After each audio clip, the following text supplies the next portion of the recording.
So, if you're the Colts sitting at 4th overall, why wouldn't you decide to call Lamar Jackson later today and see what's up on that front? Because if you're thinking about maybe Richardson, maybe Levis there, I can't trade up into the top 2 to get the guy that we would want.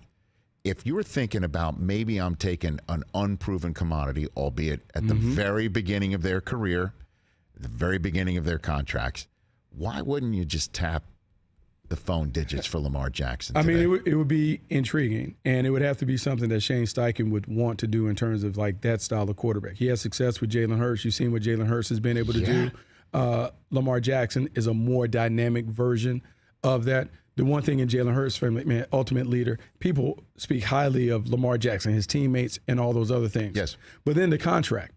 Can you put a poison pill contract that prevents the Baltimore Ravens from being able to match? Because no one wants to do the negotiating for the Ravens. No one wants to do all of that. I hear that all the time, stuff. and I understand the idea of Eric DeCosta and Steve Bisciotti working on this Rubik's Cube for a year and a half and then handing it off to the kid, the smart kid in the corner, and saying, you figured out and hand the cube back to me when it's completed. I totally understand that, but you can also just roll with it and see. Oh, for sure. Because he tweeted out yesterday, Lamar, that he didn't turn down $200 million guaranteed. Yeah. Maybe you put that on the table, and that's the pill that you put in that might be poison for the Ravens to even match. Look, it's a very intriguing thing. I believe a couple of things. The Baltimore Ravens should have had this done a couple years ago.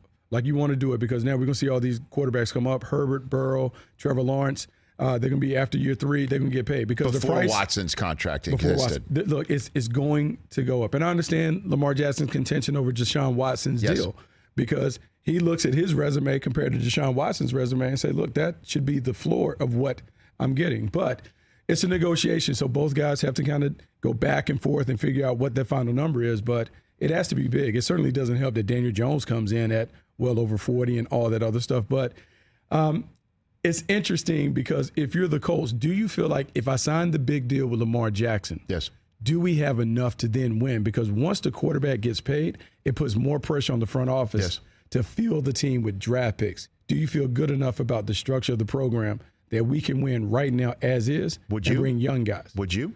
I mean, I think the hardest piece is the quarterback. And so if you're telling me Lamar Jackson versus what is available in the draft, I'm going to opt towards Lamar Jackson. Yeah, and even if the Ravens match, you could turn to your fan base and said, we tried. Yes. I know we're searching for the next Luck. We've been spinning our wheels since Luck surprised us. He surprised you all. That we're for the next guy. We tried, and plus they also don't have a quarterback to alienate by the attempt. No. It kind of works on many levels. It does. It literally, though, is how do you feel about Lamar Jackson without really speaking to him? See, because a lot of this, you do the legwork, you're talking to the agent behind the scene, you're trying to get, well, what would it look like if we tried to put this deal together? Well, now you got to speak directly to Lamar. And so in having that communication, you're a little late to the party in terms of that, but it still can be done because Lamar is representing himself. He also can say, here's what I'm looking for, here's what I want. You're going right to the source. And so now that the league year is about to kick off, we'll get a true opportunity to see what is it that Lamar wants. Because the one thing that we haven't heard his side get out. Because normally the agent would do that. He hasn't said that. He's put out cryptic tweets and those things. Yes. But we haven't heard how we always would hear agencies would make sure that his side would get out to counter whatever the Ravens had put out. We said that if the Colts sign Lamar and they get him, they should send a Mayflower truck to his house in Baltimore in the middle of the night to move him. You guys are the worst. Is it too soon? Are you saying it's still too soon? Is it still too soon? You guys are the worst. You're going to have the Mayflower truck like it did. Just middle of the night, though. Not in the middle of the day. It's got to be the middle of the night. Got to be dark. Is that right? It's still too soon, you're saying? It's been like still too soon. Years. Catch the Rich Eisen Show every single day on the Roku channel, 12 to 3 Eastern, for free.